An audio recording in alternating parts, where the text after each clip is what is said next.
warahmatullahi wabarakatuh. Sahabat muslimah, berjumpa kembali di program kesayangan kita, Suara Perempuan Muslimah. Kalau kita melihat pengalaman dari teman-teman kita, para buruh migran Indonesia, sepertinya terbentuk, tidak hanya membentuk kepribadian mereka, tapi juga memicu keputusan akhir di mana mereka akhirnya mandiri dan menjalankan profesi mereka di tanah air. Saat ini saya sudah bersama dengan salah satu mantan buruh migran Indonesia, yaitu Mbak Yuni Sandria Ratmoko. Assalamualaikum, Mbak. Waalaikumsalam. Mbak Yuni, terima kasih sekali sudah datang. Kita akan ngobrol nih, Mbak, tentang pemilihan keputusan untuk berkarya sebagai apa ini di tanah air gitu setelah sekian lama bekerja menjadi buruh migran. Begitu ya, Mbak ya? Dan Mbak Yuni ini, sahabat muslimah, adalah seorang pendidik, guru TK dan juga TPQ. Gitu ya. Mbak Yuni Sandria Ratmoko, saya dengar Mbak ini adalah nama pena, Mbak. Iya, betul. Nah, nama saya yang asli Sri Wahyuni. Saya menggunakan nama pena Yuni Sandria Ratmoko. Itu berarti Mbak Yuni juga punya hasil karya tulisan begitu? Ya, karena saya hobi membaca dan juga menulis. Ya, saya dulu waktu di Hong Kong juga pernah menulis di sebuah majalah dakwah Iqra, juga terbitan dompet duafa Hong Kong. Dan di samping nulis di rubrik kelas khusus, saya juga di bidang juga di bagian sirkulasi dan iklan. Dan saya juga menulis di buku katalog yang buku Surat Berdarah untuk Presiden. Di situ cerpen dengan judul Terima Kasih Peri Kehidupan. Gitu ya. Nah, Mbak, menarik sekali gitu ya perkenalan singkatnya Mbak Yuni. Saya juga jadi ingin tahu, Mbak, itu kan tadi ada menulis. Kalau kita bicara menulis itu sebenarnya tidak hanya bercerita, tapi juga memberikan informasi. Dan itu kaitannya juga berbagi ilmu, gitu ya. Nah, ini sebelum kita bicara profesi Mbak Yuni menjadi pendidik sekarang. Saat Mbak Yuni menulis, gitu ya, itu kategorinya apa, Mbak? Cerpen kah, artikel atau apa? Waktu yang di telah khusus di majalah Iqra, saya menulisnya tentang artikel. Oke. Itu tentang artikel ya? Kalau yang menulis cerpen itu lebih kepada cerita inspirasi. Itu cerita inspirasi dan salah satunya yang Terima Kasih Peri Kehidupan di buku Surat Berdarah untuk Presiden. Surat Berdarah untuk Presiden. Itu Surat Berdarah untuk Presiden itu yang memberi judul itu Mbak Yuni atau teman-teman? Waktu di Hong Kong itu dompet duafa pernah mengadakan lomba menulis dengan tema Surat Berdarah untuk Presiden. Tapi saya menggunakan judul Terima Kasih Peri Kehidupan. Terima kasih Peri. Kalau Surat Berdarah untuk Presiden tersebut adalah judul bukunya, tapi di dalamnya banyak sekali cerita-cerita dari dan karya Mbak Yuni adalah tadi Terima Kasih Peri Kehidupan. Iya, betul. Gitu. Menceritakan apa sih, Mbak? Tentang perjalanan saya merantau sampai kembali ke tanah air. Perjalanan merantau, jadi itu suka dukanya ada semua di situ. Dari kenapa saya merantau sampai saya pulang. Kita tidak akan membahas tentang kenapa gitu ya. Tapi yang menarik di sini adalah justru ketika Mbak Yuni memutuskan untuk pulang dan berkarya di tanah air. Kalau tadi ada Terima Kasih Peri Kehidupan, itu berarti Mbak Yuni berterima kasih tentang kehidupan yang dijalani, begitu ya. Nah, bentuk implementasi terima kasihnya itu justru Mbak Yuni memilih menjadi guru TK, begitu. Karena selama saya merantau di luar negeri, saya di sana bekerja sebagai babysitter. Jadi pengalaman saya mengasuh di sana, saya ambil ilmu positifnya, kemudian saya kembangkan dan saya tularkan di tanah air dengan menjadi guru TK dan TPQ tersebut. Mbak, ada tidak perbedaan? Karena ini kita menyangkut soal budaya. Mengasuh anak-anak yang ada di Hong Kong saat itu, gitu, dengan budaya mereka, dengan sekarang Mbak Yuni menjadi guru TK dengan anak-anak yang ada di lingkungan Mbak Yuni. Ya, sangat beda sekali. Karena di luar negeri tentang kedisiplinan itu sangat ditekankan, dan itu yang positif yang saya ambil, yang ingin coba terapkan di anak didik di Indonesia gitu. Bagaimana cara Mbak Yuni menerapkan? Sementara mungkin gaya atau stylenya sehari-hari mereka sangat berbeda. Ya, tentu dengan pendekatan dunia anak-anak, karena yang saya geluti adalah dunia anak-anak. Apa sih yang dilakukan Mbak Yuni? Ya, karena kalau anak TK, usia TK itu adalah dunia bermain. Jadi belajarnya pun dengan bermain, dengan permainan yang edukatif tentunya gitu. Kalau menjadi guru TK, Mbak, itu kan perlu sekali pendekatan ya, pendekatan yang intens. Satu kelas Mbak Yuni mengajar untuk berapa anak? Sekarang 25 anak. Sekarang 20. Dengan 2 pengajar. Dengan 2 pengajar gitu. Nah, Mbak, metode yang digunakan itu Mbak Yuni coba-coba sendiri meskipun menggunakan metode yang sudah ditetapkan oleh pemerintah pastinya. Nah, itu seperti apa? Mbak Yuni meramunya seperti apa? Ya, dengan mencoba mendisiplinkan anak. Misalnya anak tidak mau duduk, kita coba dengan pendekatan dan dengan iming-iming dapat hadiah atau sesuatu yang menarik buat anak gitu. Dan anak akan terinspirasi, termotivasi untuk menuruti gitu. Sudah berapa lama sih Mbak menjadi guru TK? 1 tahun lebih. 1 tahun. Ya. Dari pengalaman 1 tahun lebih ini gitu ya, berarti ini sekarang menginjak tahun yang kedua. Tahun yang kedua. Nah, apa kemajuan seperti apa yang Mbak Yuni lihat bahwa ada kebiasaan dari anak-anak di lingkungan Mbak Yuni yang tadinya tidak bisa ini misalnya, akhirnya menjadi bisa. Itu perkembangannya seperti apa sih Mbak? Bisa cerita konkretnya? Misalnya ya, yang tadinya anak susah diatur, kalau disuruh duduk masih pada sukanya berlari-larian. Ketika kita dengan pendekatan, kalau tiba waktunya masuk, anak-anak sudah dengan sendirinya duduk dengan rapi tanpa kita suruh gitu. Gitu ya. Terus waktunya pulang biasanya lari pada berebut, sekarang tidak lagi. Sekarang tidak lagi gitu. Dan mereka juga mau ya mengikuti aturan. Mereka berarti kan usianya kan balita. Masih antara 5 hingga 6 tahun. 5 sampai 6 tahun. Nah, Mbak, bicara untuk anak-anak itu, pendidikan seperti apa sih sebenarnya yang tepat ditanamkan untuk anak usia dini untuk membentuk mereka menjadi manusia yang cerdas? Karena pengalaman Mbak Yuni waktu di luar dulu kan menangani anak yang dengan budaya yang lain, tapi disiplin mereka tinggi. Kira-kira bentuknya itu seperti apa ya Mbak yang tepat gitu untuk anak-anak Indonesia? Untuk anak-anak Indonesia yang bedanya kan kultur ya, di sana kalau yang negara yang saya tempati untuk bekerja kan Hong Kong, negara yang kita kenal sebagai negara ateis. Bedanya ketika saya mengajar kan yang backgroundnya adalah keagamaan. Jadi di sekolah saya mengajar itu yang ditekankan adalah keagamaan. Jadi di samping belajar umum yang sudah ditetapkan pemerintah, kita juga mengutamakan belajar mengaji, karena bagaimanapun pentingnya seorang anak kalau tanpa dibekali ilmu keagamaan percuma. Iya, percuma. Gitu. Jadi ilmu itu ada nggak beda saat mengajarkan anak-anak TK kemudian di TPQ ini? Beda. Di TPQ kan kita lebih spesifik ke Iqra. Kita menggunakan metode qiraati, tapi kalau yang di TK ya bermain gitu, bermain. Oke. Dan semuanya dengan cara yang bermain. Apakah di TPQ ini juga ada sedikit bermain supaya mereka tidak bosan? Ya, gitu? Untuk mengkondisikan anak biasanya kita dengan menggunakan bermain. Oke. Ya. Nah Mbak, dengan karya yang sekarang Mbak Yuni lakukan di Indonesia untuk pendekatan ke anak-anak, masih ada tidak keinginan untuk pergi lagi berangkat untuk bekerja ke luar negeri? Secara jujur saja ya kadang-kadang begitu. Karena kadang ketika banyak kebutuhan, terus pendapatan sedang tidak pasti gitu. Tapi alhamdulillah sampai saat ini saya masih tetap bertahan di situ. Mbak Yuni, senang sekali sudah ngobrol meskipun dengan waktu yang singkat ini. Sahabat Muslimah, setidaknya kita tahu bahwa ternyata pendidikan sangat penting.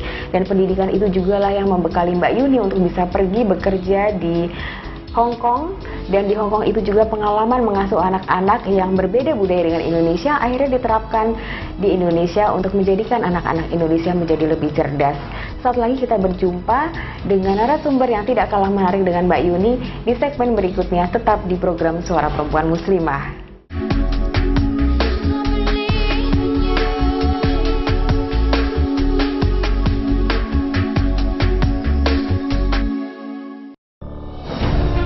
Ketika keindahan dunia merebak keselarasan, berbagi kemesraan. Ketika sejuta tangan merangkai kebahagiaan dalam kehidupan yang harmoni. Ketika zakat Anda wujudkan indahnya dunia.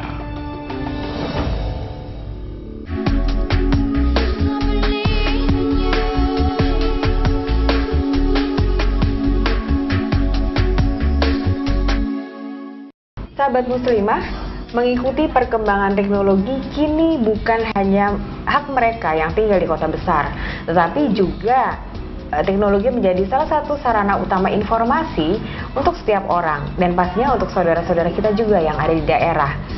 Dan di sebelah saya sudah hadir sosok perempuan muslimah yang energik yang berasal dari Ponorogo, dan beliau ini juga salah satu dari mantan buruh migran Indonesia, yaitu Mbak Endang Dewi Supraptina. Gitu ya. Mbak Endang ini membangun warnet pendidikan untuk masyarakat sekitar ya Mbak ya, di daerah Ponorogo. Kalau Ponorogo, Madiun, terus kebanyakan kan tidak hanya siswa yang dari Ponorogo, Madiun ya, ada juga yang dari Pacitan, dari Trenggalek, Tulungagung kayak gitu. Apalagi banyak juga yang ini siswa dari Gontor itu juga ke warnet saya. Jadi ini sekarang semuanya para pelajar-pelajar ini, iya betul. Selain belajar di sekolah, mereka juga belajar datang ke warnetnya Mbak Endang. Misalkan untuk mengerjakan tugas kayak gitu Mbak, sebelum kita bicara untuk fungsinya, ini sahabat muslimah juga jadi penasaran gitu. Apa sih sebenarnya warnet pendidikan ala Mbak Endang ini? Apa bedanya dengan warnet-warnet yang sekarang ada berdiri banyak juga di kota besar ya Mbak? Setiap langkah berapa meter pasti ada warnet. Apa sih Mbak ciri khasnya? Sekarang kan banyak warnet ya, malah paradigma warnet sekarang baik di kota besar maupun di daerah-daerah itu mengacu pada hal yang negatif Mbak ya. Banyak warnet itu yang berbau pornografi, terus banyak game online-nya kayak gitu. Itu kan hanya sia-sia bagi saya ya. Kalau kita mau ngegame paling tidak 1-2 jam itu udah jenuh, udah waleh lah istilahnya kalau bahasa Jawa ya. Kalau untuk pendidikan insya Allah kan yang saya cari untuk bisnis ini kan keberkahan yang paling utama ya. Jadi meskipun keuntungan dari segi materi nggak begitu banyak seperti game online dan lain sebagainya itu, cuman bagi saya keberkahan dalam misalkan membantu siswa yang berada di kompleks lingkungan dan ini sekolah-sekolah di situ kan banyak sekolah juga SD, SMP, SMA dan juga yang kuliah-kuliah di situ. Itu bisa ke warnet saya untuk ngerjain tugas. Saya juga bisa bantu misalkan banyak kan anak-anak kecil misalkan nggak bisa ngerjain tugas, terus misalkan hal yang sepele misalkan copy paste ya, untuk anak kecil kan ini kadang nggak tahu itu hal yang baru. Iya benar. Ternyata untuk di zaman saya dulu waktu SD ngerjain tugas misalkan clipping ya Mbak ya, ngerjain tugas itu kan misalkan buat clipping kita harus mencari satu dan lain sebagainya. Tapi begitu dengan masuk ke warnet, dengan satu klik aja by googling itu kan langsung ketemu semuanya. Dari misalkan banyak informasi yang kita dapatkan dari hal itu. Untuk supaya menghindari hal-hal yang sifatnya bermain-main ya, atau membuang waktu tadi, wasting time, itu apa yang dilakukan Mbak? Apakah ada situs-situs yang di-ban begitu? Iya benar, saya kan ini warnet, saya tunggu sendiri, suami sama adik saya, jadi bertiga rolling gitu ya. Kalau pagi kan adik saya, entar waktu sore sampai agak malam itu kira-kira jam 8 itu suami, entar saya, terus entar selanjutnya sama suami. Untuk itu dibatasi di gitu ya? Untuk membatasi misalkan untuk pornografi dan lain sebagainya itu kami melihat gerak-gerik ya. Bukan maksud kami untuk melihat mencurigai atau melihat apa yang dilakukan ini per orang, per person itu enggak ya. Cuman kami kan ya demi keamanan. Terus kembali lagi pada tujuan kami yang pertama kan keberkahan yang kami cari. Jadi orang yang nge-net itu kan nggak hanya melulu harus melihat pornografi dan lain sebagainya. Ada juga anak kecil misalkan yang Facebookan. Terus Facebook itu kan nggak hanya melulu untuk main-main kayak gitu. Seperti saya, Facebook bisa dijadikan untuk bisnis online kayak gitu Mbak ya. Terus banyak yang ke warnet saya itu juga kayak gitu, orang yang jualan lampu.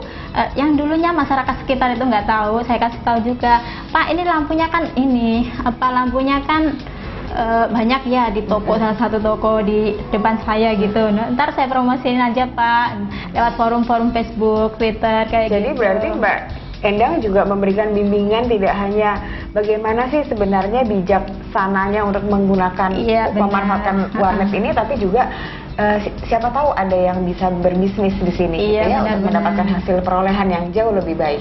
Nah Mbak, tapi kan ini juga butuh ilmu. Iya benar. Mbak Endang sendiri harus membekali diri. Bagaimana Mbak Endang bisa share untuk sebanyak orang itu kalau Mbak Endang sendiri juga tidak punya bekal yang mumpuni? Itu gimana sih caranya Mbak Endang? Dari mana? Dulu untuk mengetahui itu ya, dulu saya pernah belajar komputer waktu di Taiwan. Saya kan di Taiwan selama kurang lebih 5 tahun ya, 2 kali periode, 2 tahun setengah pulang, habis itu ke sana lagi 2 tahun setengah kayak gitu. Di sana saya main aktif dalam organisasi MTYT, Majelis Taklim Yasin Taipei itu. Di sana kan banyak kegiatannya, ada kursus komputer, bahasa Mandarin, ada lagi kursus-kursus yang lain, termasuk ini membuat blog dan lain sebagainya kayak gitu Mbak. Terus di sana dalam MTYT tersebut kita juga bekerja sama dengan para mahasiswa yang di sana, yang beliau-beliau tersebut adalah beberapa dosen yang ada di Indonesia yang sedang melanjutkan kuliah, ada yang S2, S3 dan lain sebagainya kayak gitu.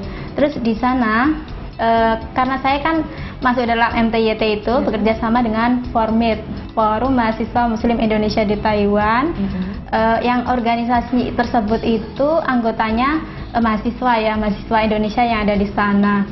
Mereka mengajari kami para BMI untuk memanfaatkan waktu luang yang ada di sana. Salah satunya yaitu tadi berbagai macam latihan, kewirausahaan dan lain sebagainya kayak gitu. Tapi apakah waktu itu Mbak Endang mengikuti program itu ya, Mbak Endang tidak mengganggu waktu dalam bekerja? Oh tidak, kebetulan ya alhamdulillah 2 kali saya ke sana. Pertama itu jaga anak sama jaga bayi ya. Alhamdulillah sejak pertama awal datang saya kan dari PT sudah dibekali ya, mengenai bahasa saya nggak ada masalah untuk bahasa Mandarin ya di sana. Jadi sejak awal datang saya tuh ngomong sama majikan bahwa saya orang Islam, terus saya mengerjakan sholat dan saya tidak makan babi, bahkan nyentuh babi pun pakai plastik Mbak. Terus alhamdulillah di sana boleh berjilbab juga, jadi nggak masalah.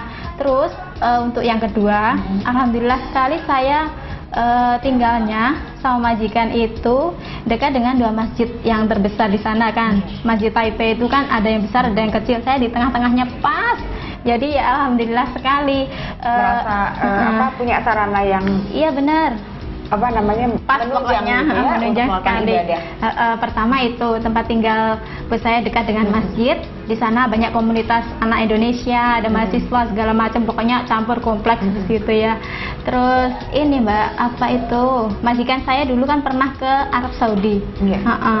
Meskipun usianya kakek itu kan ada kakek ada nenek ya, neneknya udah pikun tapi alhamdulillah baik, nggak ada masalah. Kakeknya itu juga baik. Dulu kakek ini pernah bekerja di Arab Saudi dan sudah tahu apa yang dilakukan umat muslim, misalnya sholat, puasa dan lain sebagainya. Jadi kakek saya yang di sana misalkan kalau ada puasa ya, puasa itu misalkan waktunya buka atau ikut mengingatkan. Jadi kan baik sekali kayak gitu. Nah Mbak, sekarang kembali lagi kepada perkembangan teknologi ya. Bagaimana sih sudut pandang Mbak Endang tentang pentingnya teknologi dalam kehidupan manusia? Kalau secara umum tadi kita sudah tahu ya, tapi yang kita ingin tahu adalah bagaimana sih pentingnya teknologi ini untuk masyarakat di sekitar daerah kampung halaman Mbak Endang? Iya. Saya rasa teknologi itu sangat penting sekali Mbak ya, mengingat sekarang itu zaman sudah globalisasi pokoknya. Sekarang kan udah ini modern ya. Misalkan kalau di kampung saya banyak yang jadi BMI kayak gitu kan, teknologi amat sangat diperlukan. Misalkan dari HP yang ada video call-nya segala macam, internet misalnya, itu sangat dibutuhkan ya Mbak. Kita bisa ini apa, jarak yang begitu jauhnya kita bisa ngobrol, bahkan terus apalagi misalkan ada info-info. Kita kan kalau misalkan dengan tinggal satu klik gitu aja udah muncul semuanya kayak gitu. Misalkan dari pendidikan, baik dari ini kita mencari informasi apa aja yang di internet itu semua muncul, ada ketemu gitu pokoknya. gitu. Tapi itu juga pasti dibutuhkan kebijakan kita sendiri pribadi untuk memanfaatkan teknologi. Iya benar. Mbak, terakhir, pertanyaan terakhir, tolong dong sedikit tips saja untuk teman-teman yang juga sedang berusaha membuka warnet. Apa yang harus mereka lakukan? Silakan Mbak. Bagi teman-teman yang ingin membuka usaha warnet, dulunya saya di Taiwan juga masih bingung berpikiran bagaimana mengelola keuangan saya yang ada di sana gitu. Karena saya alhamdulillah ya mendirikan warnet ini dari keuangan yang ada di sana dulu. Di Taiwan dulu saya bekerja, habis itu selain bekerja saya manfaatkan waktu luang itu bukan untuk hal yang sia-sia ya. Alhamdulillah melalui mengikuti apa itu pelatihan dan lain sebagainya kayak gitu Mbak ya. Terus ini sebelum berangkat ke Taiwan saya tuh udah punya ini apa list daftar-daftar, entar saya kelihatannya mau buka usaha apa ya, saya senangnya di bidang apa ya kayak gitu. Dan kebetulan alhamdulillah kehidupan yang di Taiwan sana juga menunjang, baik dari teman, keluarga majikan dan lain sebagainya. Jadi semuanya serba terencana dengan baik dan hendaknya itu juga ditata dari awal ya Mbak. Jangan begitu kita pulang baru kita kelabatan mau usaha apa. Tapi ada juga satu teman saya kemarin kan juga usaha warnet ya. Dia bingung mau usaha apa. Ya terserah, saya jawabnya terserah mau usaha apa.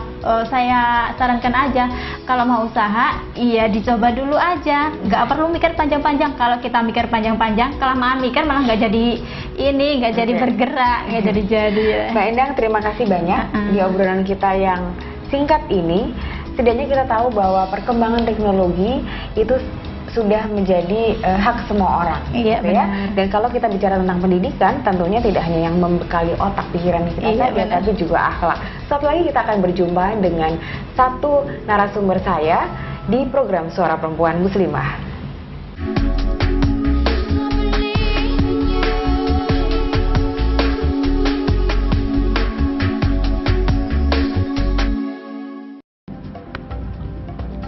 Semangat kemenangan harus berasal dari sportivitas yang datang dari hati.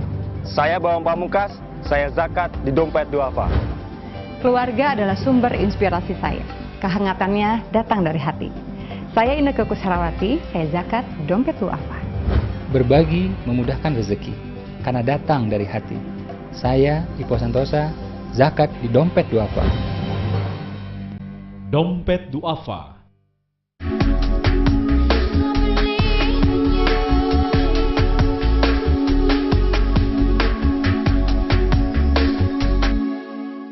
Sahabat muslimah, seperti yang saya singgung tadi, bahwa bicara pendidikan tidak hanya membekali otak pikiran saja, tapi juga akhlak. Dan kita menjadi pribadi yang sehat jasmani juga rohani, cerdas jasmani dan juga cerdas rohani.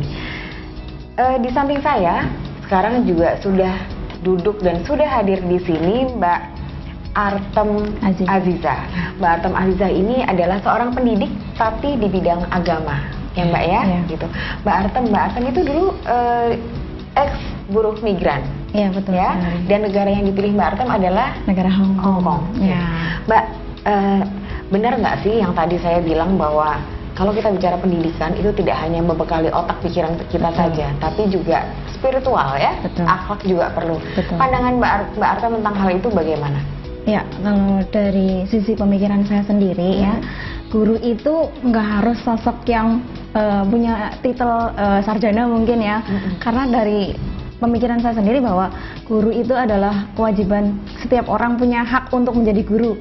Contohnya kalau dalam agama Islam itu ibu adalah madrasah utama buat anak-anaknya. Itu kan bisa dikatakan ibu seorang guru juga. Nah, dari bekal situ terus kita ke ini ya, kembali lagi ke persoalan tadi yang Mbak tanyakan soal di Hong Kong itu ya, yang bahwa guru itu nggak harus mendidik secara otak, tapi juga dari segi spiritual dan itu ya. Ya betul sekali, karena perkembangan zaman di era sekarang ini kan begitu pesat.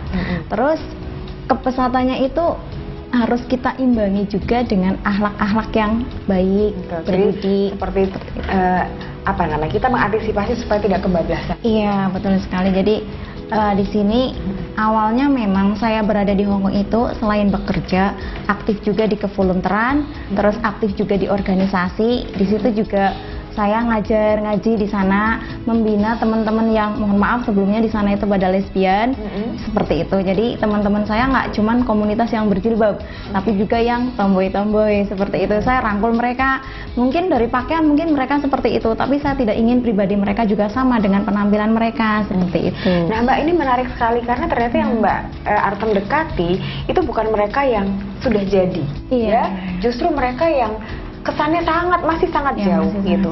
Nah, bagaimana cara Mbak Artem mendekati? Karena kan ini pasti ada perbedaannya secara penampilan saja sudah berbeda. Apakah pada saat Mbak Artem mendekati mereka juga tidak takut terus atau mencurigai Mbak Artem begitu? Bagaimana Mbak? Ya paling kita yang berjilbab itu yang dipandang bahwa berjilbab kok bergaulnya dengan anak-anak tomboy. Tapi bagi saya itu tidak menjadi masalah selagi niat kita itu baik. Toh yang melihat niat kita itu bukan manusia tapi Allah, seperti itu. Jadi kita niatkan yang baik, kita rangkul mereka karena mereka juga sama-sama manusia, sama-sama berangkat dari Indonesia, tujuannya adalah bekerja untuk mencari uang, tapi karena di sana itu karena kondisi, keadaan dan pergaulan, akhirnya kan mereka pudar menjadi sesuai dengan lingkungan seperti itu. Ada nggak kesulitan pada saat mendekati mereka Mbak? Dari mereka sendiri, kalau itu tadi kan bagaimana Mbak Artem menguatkan diri Mbak Artem sendiri untuk mendekati mereka, tapi kalau dari merekanya kepada Mbak Artem? Ya dari merekanya ya kadang kita banyak sekali menemui tantangan ya, terutama karena mereka itu kan pergaulannya seperti itu, tentu mereka inginnya bergaul dengan komunitas yang seperti itu. Dan kalau komunitas tomboy di sana itu kan sudah jelas ya, paling aktivitasnya ya pacaran sama perempuan seperti itu. Terus paling shopping sekedar seperti itu. Kadang-kadang kita melihat mereka itu misalkan sedang pacaran gitu, kita diganggu gitu, bisa mereka tuh sampai berantem, bunuh-bunuhan tuh bisa jadi seperti itu. Itu jadi bisa saja terjadi. Bisa sangat terjadi ya. Seperti itu. Jadi ya tanggung jawab siapa lagi kalau bukan kita? Kita kan nggak mungkin tanggung jawab pemerintah memberikan pandangan atau gimana tentang hal ini, kan kita juga sebagai di sana punya kewajiban seperti itu. Ada berapa kira-kira Mbak teman-teman Mbak Artem yang berhasil Mbak Artem dekati sementara mereka adalah dari kalangan seperti itu? Ya alhamdulillah sih ya ada sekitar 8-9an seperti itu. Dan itu cukup banyak ya Mbak? Ya alhamdulillah. Karena itu juga melewati perjuangan sendiri untuk mendekati mereka. Iya, tapi kalau dalam pemikiran saya juga gini, kita jangan melihat banyak yang ikut kita, tapi yang penting walaupun sedikit tapi istiqomah, dalam arti terus menerus jadi jalan yang baik. Jangan banyak tapi hanya sekedar ikut-ikutan, itu kan kurang maksimal. Sekarang bagaimana hubungan Mbak Artem dengan mereka? Artinya sosialisasi silaturahminya terjalin dengan baik kah, atau apa perubahan seperti apa ya? Ya alhamdulillah masih terjalin, kita masih komunikasi melalui WhatsApp atau BBM seperti itu. Dan Mbak Artem mengikuti perkembangan mereka sendiri, apakah ada kemajuan atau seperti bagaimana? Ya sekadar kita tanya gimana sekarang aktivitasnya di apa, kan di Hong Kong pun sekarang semakin hari semakin pesat, semakin perubahannya semakin besar. Saya pulang dari sana 2012, sekarang 2013 perkembangannya sudah sangat jauh berbeda. Ya, sudah sangat jauh berbeda. Kembali ke tanah air ya. Sekarang bicara Mbak Artem berkarya sebagai guru mengaji di tanah air. Jadi mengajarkan akhlak di lingkungan sendiri ya Mbak ya. Gitu. Itu yang diajarkan anak-anak atau dewasa Mbak? Anak-anak. Anak-anak, terus anak-anak SD sampai SMP lah. Seperti itu. Menurut Mbak Artem, perkembangan kalau itu tadi kita bicara Hong Kong yang sudah sedemikian maju, sementara ini di Indonesia yang berkembang, kemudian kita bicara di daerah ya, gitu. Mbak Artem berasal dari Purwokerto Banyumas. Purwokerto Banyumas. Nah masyarakat di sana Mbak, itu bagaimana? Mbak Artem juga melihat bahwa meskipun di daerah tetap penting untuk menjaga akhlak generasi muda ini. Itu apakah ada kekhawatiran sendiri bahwa mereka nanti akan mengikuti arus modernisasi yang kira-kira harus kita bendung atau bagaimana Mbak? Ya, sedikit saya ceritakan perjalanan saya dari Hong Kong itu. Saya masuk ke Hong Kong 2006, terus 2008 di sana kan kontrak 2 tahun. 2008 saya cuti. Waktu itu saya cuti, saya kembali kampung itu, saya melihat lingkungan saya itu sedang marak-maraknya video game itu Mbak, yang website itu internet masuk. Nah jadi game. Di situ saya melihat bahwa anak-anak di sana itu pulang sekolah, anak SD kan jam 10, jam 11 sudah pulang. Nah, mereka larinya ke itu, warnet. Jadi menyewa game. Dari situ saya miris, mau jadi apa generasi Indonesia kalau seperti ini, anak-anak mudanya. Dari situ saya kembali ke Hong Kong. Di Hong Kong saya mikir apa yang harus saya lakukan supaya ada perubahan di kampung saya. Akhirnya di situ saya kumpulkan gaji berapa bulan, saya pakai untuk beli-beli buku, saya kumpulkan. Terus 2 tahun kemudian, 2010 saya kembali cuti ke Indonesia. Saya bangun itu perpustakaan, saya beri nama rumah baca Bahrul Ulum. Bahrul Ulum itu artinya lautan ilmu. Nah, di situ saya kasih tahu ke anak-anak, ini ada buku-buku perpustakaan, silahkan dimanfaatkan, dibaca, jangan larinya ke warnet. Itu langkah pertama yang saya lakukan. Saya kembali lagi ke Hong Kong. Dari cuti saya itu, saya pantau itu perpustakaan saya gimana. Alhamdulillah berjalan dengan baik. Terus 2012 saya memutuskan untuk pulang ke Indonesia. Saya ingin mandiri. Saya ingin menjadi orang yang ibaratnya bermanfaat, nggak cuma buat keluarga saya, tapi juga saya ingin bermanfaat buat lingkungan sekitar. Jadi saya memutuskan untuk terjun di ini TPA. Nah, jadi di situ TPA saya kumpulkan anak-anak, anak ya itu Mbak, TK, SD, SMP, seperti itu. Terima kasih ya Mbak Artem atas perbincangan kita yang singkat ini, tapi kita menjadi sangat padat informasi dan lebih tahu bahwa pendidikan akhlak itu juga sangat penting gitu ya, bahkan itu yang melandasi pendidikan jasmani ya Mbak ya. Dan kesuksesan bukan dilihat dari apa yang diraih, tapi bagaimana proses pribadi itu untuk menjalaninya. Dan dengan pendidikan seimbang antara jasmani dan rohani, maka sukses mencapai keberhasilan menjadi pribadi yang mandiri di masa depan. Terima kasih telah bersama kami dan juga para narasumber muslimah yang sangat inspiratif di program Suara Perempuan Muslimah, dan kita akan berjumpa kembali dengan episode yang tidak kalah menariknya. Wassalamualaikum warahmatullahi wabarakatuh.